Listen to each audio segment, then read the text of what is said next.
7 golongan yang mendapat naungan di padang mahsyar, seperti mana yang disebut di dalam hadis riwayat Bukhari dan Muslim. Nak tahu? Sebelum itu, jangan lupa untuk kongsikan dan sediakan catatan. Mudah-mudahan kita tergolong di dalam 7 golongan yang mendapat naungan di padang mahsyar nanti. Subhanallah. Okey. Yang pertama, golongan yang mendapat naungan di padang mahsyar, naungan dari Allah Subhanahu Wa Taala. Yang pertama iaitu pemimpin yang adil. Okey, pemimpin yang adil. Apa maksud pemimpin yang adil?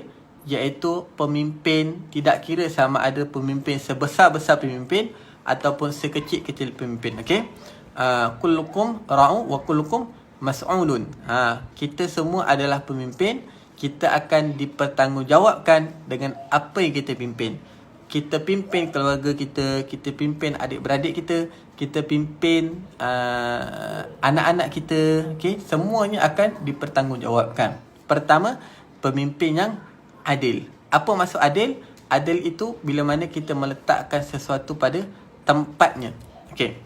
Yang kedua, iaitu pemuda yang rajin dalam beribadah kepada Allah Subhanahu Wa Taala.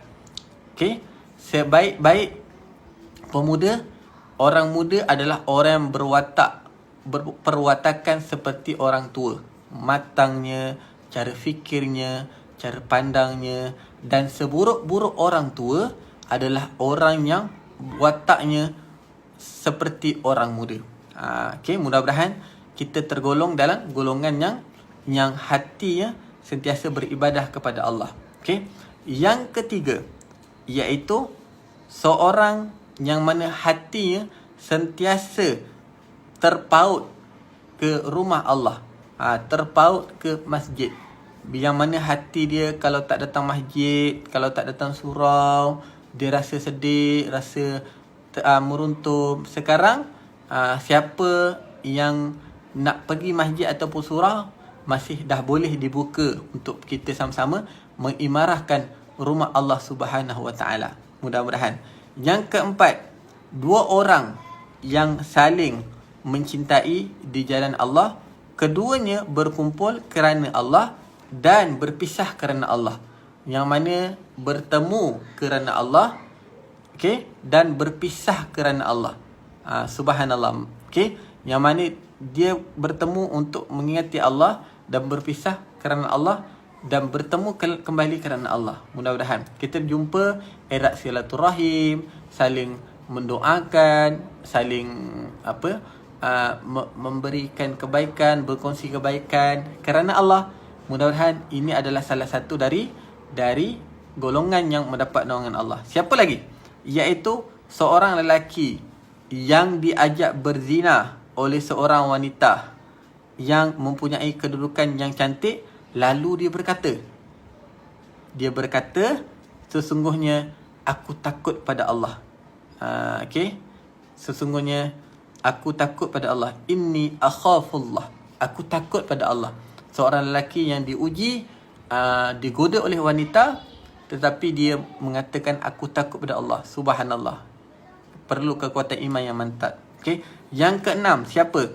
Seorang yang bersedekah. Okey, yang mana sedekahnya disembunyikan. Okey, disembunyikan sehingga tangan kirinya tak tahu apa yang diinfakkan oleh tangan kanannya. Okey, orang yang sedekah dengan tangan kanan, yang mana tangan kiri dia pun tak tahu apa yang disedekahkan. Sebab itulah kita digalakkan untuk kita sedekah dalam keadaan niat kerana Allah. Dan kita bersedekah dalam keadaan orang tak tahu, itu lebih baik dari kita sedekah dalam keadaan orang yang tahu. Tetapi bergantung pada situasi. Kalau situasi yang keadaan kita perlu kempen untuk ajak orang membantu dan sedekah, itu digalakkan untuk kita bagi tahu, tapi niat kerana Allah. Tetapi kalau dalam keadaan kita niat sedekah untuk dapat redha Allah, digalakkan untuk kita sedekah dengan senyap-senyap. Okey. Subhanallah ya. Okey, sekerana dalam sedekah ada keberkatan rezeki. Yakin dalam sedekah ada keberkatan rezeki. Okey. Dan yang ketujuh, orang yang berzikir kepada Allah dalam keadaan sepi, lalu dia menitiskan air mata. Allahu Akbar. Agak-agak kita tergolong tak dalam 7 golongan ini. 7 golongan ini. Salah satu pun tak apa, paling tak ada. Tapi yang ketujuh tu wajib ada pada kita. Iaitu apa? Orang yang berzikir kepada Allah dalam keadaan sepi, lalu menitiskan air mata. Yang ketujuh ni paling tak ada, kita kena ada. Kita duduk dan diam, kita taubat, kita menyesali kita punya kesalahan, kan? Kita kira balik berapa nikmat yang Allah bagi pada kita, setimpal tak dengan amalan kita. Air mata yang menangis kerana takutkan Allah, mudah-mudahan air mata itu mampu untuk memadamkan api neraka. Allahu Akbar. Dapat sesuatu? Kalau dapat sesuatu, tuan-tuan perempuan, kita niat kita nak menjadi, kalau boleh, 7 golongan yang ada dalam ni, ataupun sekurang-kurangnya kita tergolong dalam beberapa golongan. Okey, pemimpin yang adil, pemuda yang rajin beribadah kepada Allah, seorang yang hati terpaut pada masjid.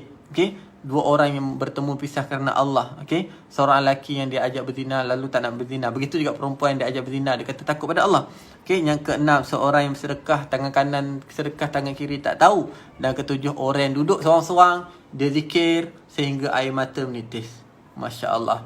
Allahu Akbar. Mudah-mudahan kita tergolong dalam golongan ini, insya-Allah. Amin ya rabbal alamin. Okey, nak tak saya kongsikan lagi supaya kita boleh berkongsi sama-sama? Kalau nak, tulis nak dalam komen.